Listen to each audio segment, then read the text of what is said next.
Welcome to Heartbreak Chronicles. Isabella leaned against the counter in the office kitchen, stirring the third cup of coffee in her mug. Outside the window, the sun began to slowly sink in the west, painting the downtown skyline with a golden glow. The din of coworkers discussing their after-work plans filled the room, and Isabella couldn't help but smile as her best friend Charlotte nudged her with her elbow. "Come on, Isabella.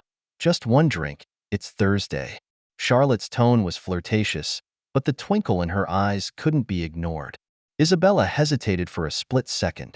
In fact, she and Nathan had had countless discussions about it. No more late-night clubbing, no more after-work parties, activities that always left him pacing back and forth in the house, both worried and skeptical.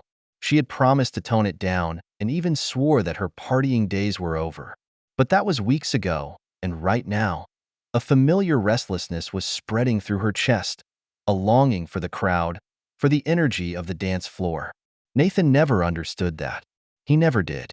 For Isabella, the bar isn't just about drinking or dancing. It's about freedom, about feeling alive in a way that is inaccessible to her everyday life as a wife.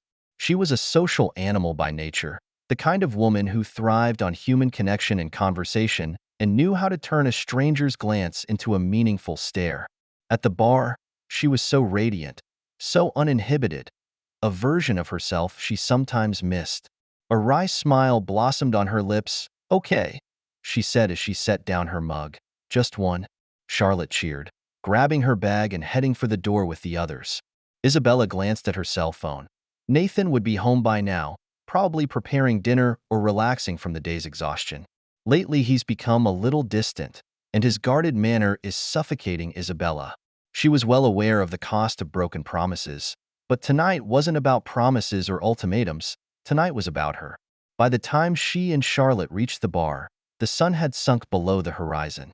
The pulse of music accompanied them as they stepped into the store, where familiar faces and reassuring laughter mingled with the clinking of glasses. Isabella felt the energy wrap around her like a hug, soothing the ever-restless part of her heart.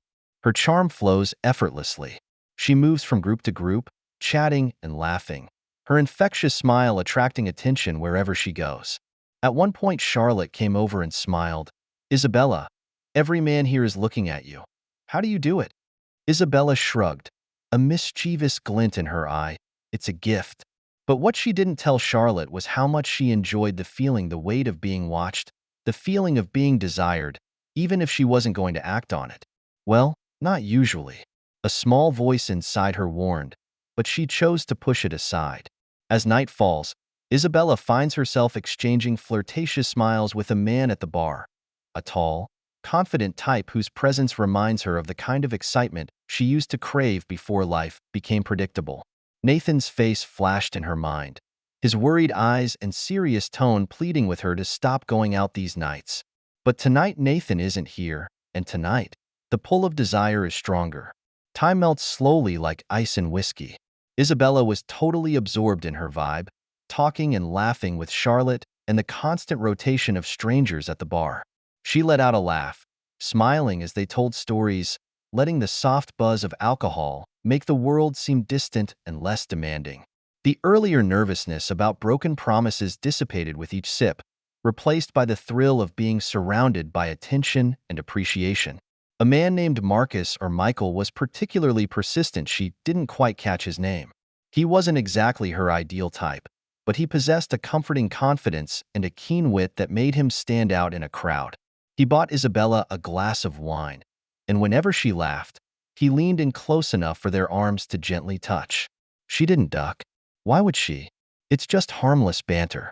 When Marcus or Michael pulls out their cell phones and asks for her number, Isabella hesitates for just a split second before entering her own. He grinned and promised to call her some other time. She didn't say no. It was past midnight until Isabella glanced at the clock. Thoughts of Nathan waiting at home swept through her mind, but instead of guilt, they were replaced with a hint of annoyance. She could already hear his nagging voice in her head, listing the reasons why tonight had proved her irresponsible yet again. He acts like he's some kind of paragon of virtue, but in reality he's just a bore, a man who replaces spontaneity with predictability and calls it maturity. Isabella shook off the thought and finished the last of her drink in one gulp. She still has time to enjoy herself, doesn't she? Tomorrow's work report could wait. She always worked from home on Fridays anyway, and all she had to do was prepare the report on her laptop and make a few phone calls to her coworkers. It wasn't until close to 3 in the morning that Isabella realized she'd had her fun. Her mind buzzed pleasantly, and she remained steady on her feet, but she knew she was nearing the tipping point between slight intoxication and excess. She politely declined another round of drinks and started packing. "Sure you want to go?" Marcus/Michael came closer, his tone warm and teasing. "The night isn't over yet. I know a great place, just the two of us." Isabella smiles her most charming smile. "It's tempting, but I think I have to go. Maybe some other time." She wasn't sure if there would really be a some other time, but she had mastered the art of polite refusal. He nodded and stepped back to the side as she put on her coat and greeted the cab. The ride home was quiet, the city streets nearly empty, the whisper of her own thoughts growing louder. Scenes of the inevitable confrontation with Nathan played out in her mind, but she wasn't afraid. If anything, the alcohol instead gave her the courage she rarely had in Nathan's presence. What is he going to say this time? She thought, a sneer pulling at the corner of her mouth. Another sermon about respect, about our agreement? Please. In her head, she rehearsed the retort. "You're not my boss, Nathan. I'm an adult. I work so hard, and I'm certainly entitled to a life." Imagining the scene almost made Isabella laugh, her courage swelling as she got closer to home. Let him try an argument, and I'll turn him around. Isabella felt a wave of relief as the cab pulled up to their quiet suburban street. The house was dark, a welcome sign that meant she didn't have to deal with Nathan's gloom right away. She fished her keys out of her bag and pushed the door open, her heels making a crisp sound on the tile. Silence greeted her, and that's when she realized the house wasn't just dark, it was empty. Nathan's not home. Isabella froze, her drunken brain struggling to process the unexpected scene. A mischievous smile then bloomed on her face.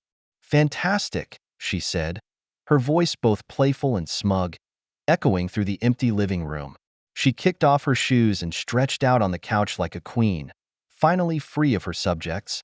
No lectures, no disapproving looks, no guilt trips about promises she never really intended to keep. It was just her, the silence, and the satisfaction of living a life exactly as she wanted. But a hint of curiosity gnawed at her. Nathan's absence was anticlimactic, and while she enjoyed the freedom, a small part of her heart still pondered where he might be. "Probably sulking at some friend's house," she muttered with a smug smile. Nonetheless, the thought still lingered, gently pulling at her nerves. Isabella stood up and wandered slightly unsteadily around the house, bedroom, study, bathroom, all empty. There's no car in the garage for him either. It's weird, even when they're fighting, Nathan rarely leaves without texting. Isabella felt the slightest uneasiness, but quickly dispersed it. In the kitchen, her feet stalled at the sight before her. In the soft glow of the nightlight, 3 things sitting on the table immediately caught her attention. A stack of divorce papers, a small box containing his engagement ring, and a folded letter. Her heart skipped a beat, then she shook her head and laughed. "Oh, this is so dramatic," she said, walking over to the table. Picking up the papers, she squinted in the dim light to view them and smiled even more. "Nathan, you've really exceeded my expectations this time," she said, casually flipping through the papers. "Extortion drama. You think that's going to make me change?" She slapped the papers back on the table with a snap and looked at the ring with contempt, as if that means anything now. The letter then caught her eye. She unfolded the letterhead in an exaggerated gesture, leaned against the counter, and began to read. The words had a much greater impact than she had expected. "Isabella, I've spent countless nights thinking about how to fix our broken relationship, but now I realize that I can't do it alone. Your behavior has become intolerable, and you have not kept the promises you made. I loved you, Isabella, and still do, but love requires respect, trust, and shared endeavors, all of which you have ceased to give me. You're oblivious to my feelings, saying one thing and doing another, and it's tearing me apart. I know how you spend your nights. I know about the bars, the flirting, and how you let other men into the space that should be ours. It's the saddest and most painful reality of our marriage. This can't go on. If you still value what we've built together, please meet me at the Courtyard Suites on Maple Grove Road, room 217, by 6 p.m. this Friday. If you don't come, you won't see me again. I would like to resolve this matter peacefully. I warn you that I am ready to show you the dire consequences your behavior and choices will bring. I left divorce papers on the table. Please read them carefully. I hope you realize the gravity of the current situation and the finality of my decision. The rest is up to you, Nathan. Isabella crumpled the letterhead into a ball, her chest tightening from a momentary feeling of suffocation. But then the alcohol-fueled arrogance returned. She threw the letter on the floor and grunted contemptuously. "Go to hell, Nathan," she shouted, her voice echoing through the empty house. "You don't know anything. You don't understand anything, huh?" Her laugh was loud and unsteady, but the bravado masked the tiny warning voice inside. Her eyes fell on the divorce papers again, and she felt a wave of defiance surge through her. He thinks he can just walk away? Who does he think he is? I'm the queen here, and he's the one who should be prostrate on his knees. She paced back and forth in the kitchen, the words of the letter echoing in her mind. Flirting with other men? Nathan didn't know. Couldn't have known about Tony, could he? The fling was brief, impulsive, and inconsequential in her mind. She let out another laugh, this time in a sharper voice. "Well, Nathan, I hope you never find out about that," she said, her tone almost mocking. But his ultimatum stung her, implying that it wasn't a bluff, that he might actually leave, and the thought gnawed at the edges of her confidence. Pushing the thought away, she poured herself a glass of water and swallowed a couple of hangover pills. The room shifted slightly as she walked towards the bedroom and exhaustion began to set in. "He'll come crawling back," she told herself, climbing into bed. "He's just manipulating me. He'll apologize and beg me to come back." Her head hit the pillow, and the room spun lazily as exhaustion took over. She murmured into the silence, "I don't care, Nathan. It's you who needs to change." But the words sounded hollow, and when sleep came, the crumpled letter lay on the kitchen floor, a quiet reminder of the choices she had yet to realize were about to change everything. When Isabella wakes up at 10 in the morning, the events of the previous night seem to be separated by a fog. As she opened her laptop to prepare a report for work, the crumpled letters and divorce papers on the kitchen table came back into her sight. She glanced at the papers as if looking at a fly buzzing around her head. "It's just blackmail," she mused with a contemptuous shake of her head. "Nathan just wants attention. He wants me on my knees begging him to stay. It's not going to happen." Her mouth quirked up in a smug smile as she imagined him pacing around some pathetic motel room, hoping she'd come rushing in to apologize and promise to change. He'll break down first. He always does. He's probably pacing back and forth right now, wondering why I haven't called yet.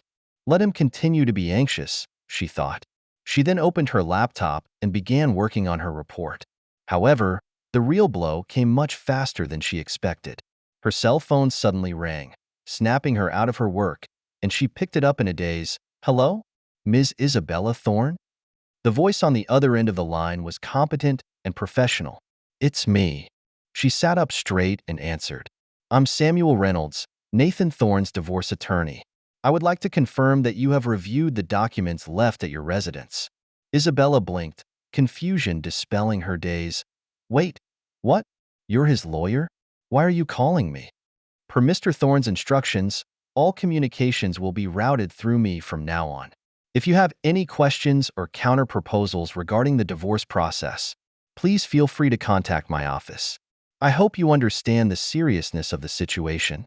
The phone hung up before Isabella could organize a response. She stared at the phone, her chest tightening. He's serious. The day is rapidly falling apart. When she tried to transfer money from their joint account to pay a credit card bill, the transaction was declined. In a panic, she checked her bank app, only to find that the account had been frozen. She had only a few $100s left in her personal account. How could he do that? Her pulse quickened as she thought, how did he plan all this? Isabella sat at the kitchen table, her earlier arrogance beginning to crumble under the weight of reality. Nathan wasn't bluffing. He'd been waiting to meet. But that opportunity had been missed, and now he took action. He disappeared and seized control in ways she hadn't thought possible. For the first time, the thought hit her. What if I underestimated him? The divorce proceedings began as a storm she had not foreseen. Her confidence falters when she realizes that Nathan isn't just bluffing. He's made thorough preparations. The first trial set the stage for the brutal collapse of her life. Nathan's attorney, Samuel Reynolds, is both perceptive and organized and relentless. Isabella sat stiffly at the table with her own attorney as she listened to Reynolds present his financial case. "Your Honor," Reynolds began, his voice calm and precise, "it is important to note that my client, Mr. Thorne, took steps to protect his finances after enduring years of reckless and irresponsible behavior from Ms. Isabella. He presented evidence showing that Nathan had transferred large amounts of money from their joint account to an account in his name alone months before he filed for divorce. Real estate investments and even some personal assets have become completely legally untouchable for Isabella." Her attorney objected, arguing that the actions were pre-designed to be unfair, but Reynolds had documents to support every decision Nathan made. By the end of the trial, it had become clear that Isabella was going to get far less than she expected. The next blow came from the presentation of evidence about her personal life. Reynolds maintained his usual composure, presenting a series of photos, screenshots, and transcripts.